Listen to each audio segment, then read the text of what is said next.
Advanced English structure number 460। सुधार के बावजूद हालात मुश्किल ही रहे।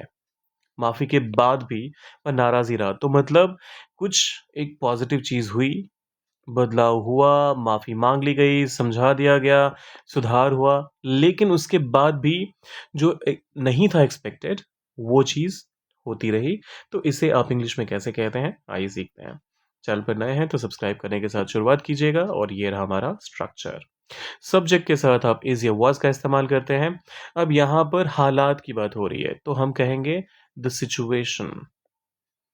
The situation. ठीक है? अब रहे, पास्ट की बात हो रही है, वाज़ का इस्तेमाल करेंगे हम, इज़ का इस्तेमाल नहीं हुआ यहाँ पर। So the situation was, still तो एज़ इट इज़ हम कॉपी करेंगे। वो स्टिल एडजेक्टिव या फिर जो भी करंट स्टेट है उस टाइम पे। सो डिफिकल्ट, मुश्किल रहे।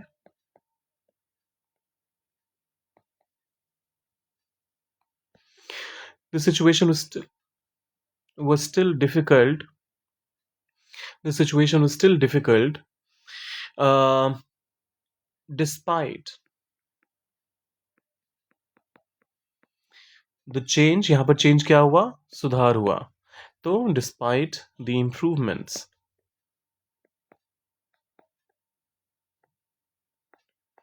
The situation was still difficult despite the improvements. The situation was still difficult despite the improvements. कुछ और examples हैं आपके लिए।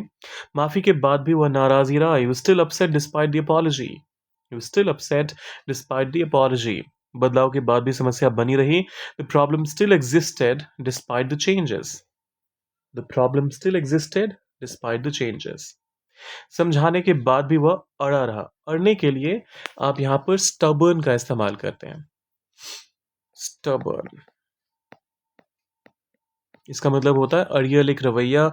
उस केस में भी आप stubborn का इस्तेमाल करते हैं, और कोई इंसान अगर stubborn होता है तो उस केस में भी आप stubborn का इस्तेमाल करते हैं। अब इसका ट्रांसलेशन कीजिए आप, डालिए कमेंट में, और जाने से पहले सब्सक्राइब, लाइक और शेयर कर दीजिएगा। कमेंट में लिखिए मोर, अगर ऐसे ढेरों वीडियोस चाहिए आपको हमारे चैनल पर। तो मिलते हैं जल्दी।